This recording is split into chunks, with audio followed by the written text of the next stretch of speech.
Now, joining us in terms of shopping behaviours, shoppers around the world are making more buying decisions based on the warm and fuzzies that they get from each and individual purchase, where they feel that they are making an environmental difference with that purchase. Of course, regenerative agriculture is hot on the menu here in discussions around Fit for a Better World, a primary sector council vision and strategy and roadmap from our government, and one man who believes that we need to get right in behind this. But looking to examples to frame it up is Jack Keeys, joining us now from KPMG. Good evening, Jack. Good evening, Sarah. Now, you've seen here in the pulpit out in this week's Farmers Weekly about the key topics in the Fenwick Forum, coordinated by the Aotearoa Circle. Could you please explain what that was and some of the messaging that came out of that event? Yeah, absolutely. So that was hosted a few weeks ago now, and the purpose of the event was to bring together leaders from right across the industry and use it as essentially a bit of a think tank workshop to pull together what the main priorities should be for the industry moving forward as we're about to move into the next sort of election period.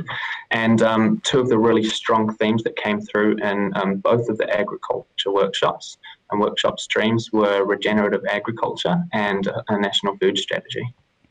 Okay, and of course, COVID-19 and being COVID-free is being bandied around as well as a point of difference for New Zealand's produce. But of course, regenerative agriculture is coming under attack by a lot of New Zealand farming communities that believe we are already regenerative. How do we start to frame up this conversation and this label that people are so crying out for? Yeah, exactly. And that's where the challenge lies, is that I think that sometimes we're having the conversations at the wrong levels. And so when we're talking about regenerative agriculture and the purpose for it, we need to think about why we're actually doing it. And essentially the purpose is for the consumer. So if we're having conversations around tillage practices and plant residues, a consumer picking up a tub of ice cream in the supermarket isn't really thinking about that. And so those level of conversations are very important, but what we first need to understand is, what does the consumer care about? And those are the stories that should be in the headlines. Save the details, the committees and the framework afterwards. I'd love to know, Jack, what is your role with KPMG in insights and research in the agri-food industry? So what you're seeing in your day-to-day job?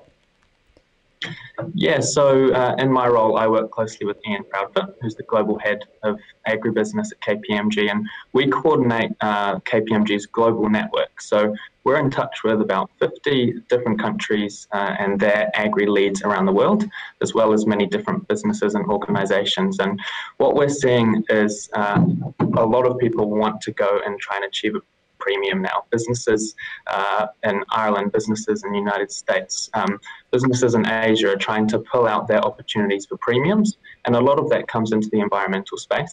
And that's where it's really important that rather than get stuck behind arguing about detail again here in New Zealand, there's an opportunity for us to move it a little faster in the regenerative ag space, because as you pointed out just before, Sarah, we're already leaders in it. Depends on how you want to define regenerative agriculture, but if you're talking about world-leading environmental practice and continuous improvement, that's something that New Zealand farmers are absolutely phenomenal at on the world stage. Yeah, and you've said a clear national interpretation of regenerative agriculture in addition to biotechnology is what you're after to make real progress. But the extreme pseudoscience interpretations that are claiming this is not evidence-based, how do you believe we can use current significant tools to measure our performance and effectively label products with our general way of farming?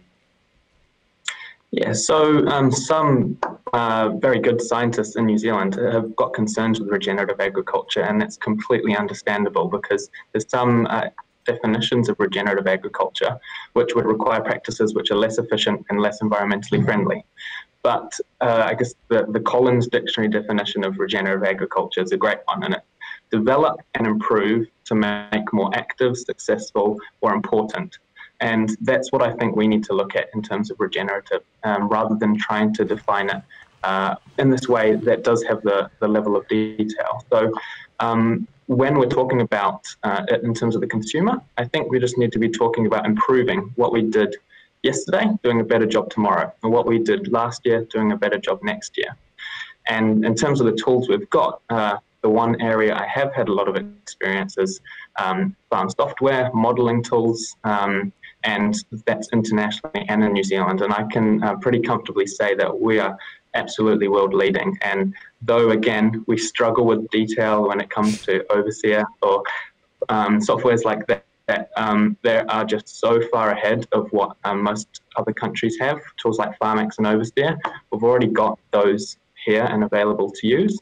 And we've conveniently trained hundreds of farm rural professionals in how to make and farm environment plans. So I would absolutely love to see farm environment plans going toward getting a premium price and delivering a value add label as opposed to being a mechanism for fines and penalties. And interesting, lastly, when you've got a term like regenerative that is becoming so well known by our consumer around the world from a lot of, media that they are consuming, but then Damien O'Connor says, hey, look, if you've got an issue with the word, change it. Why don't we just say te taiao? That's what we do. It's our way of farming and collectively. But that brand awareness will take so much longer. What is the right way of acknowledging what we are and aren't already doing versus coming up with our own way? Yeah, well, I think the cultural value of bringing in te taiao and building off the really great work that the Primary Sector Council did with Fit for a Better World vision, that all builds the platform for the brand. But what the consumer needs to see, they won't understand the word te taiao, and most of them won't be discerning enough to read it. They want to know whether the product is going to improve the air, the soil, the water, and hopefully have good animal welfare as well. Depending where you are, food safety is really important. So those are the bits of the story that we want in our headlines and on the labels, and bringing in the te taiao story and the cultural aspect of it and the detail around the practices that we use on farm, that comes in behind and is backing us up so that what we're doing is genuine. Wonderful. Thank you so much, Jack Keeys there from KPMG, working in the Insights and Research Analysis team. I'm just smiling at a very funny comment that's coming from Kate Taylor. But before I get to that, I'm going to ask you, Jack, $34 million. I mean, to be in such a high position, you'd have such a large student debt, I'd imagine, of all the degrees you've got to get to that job.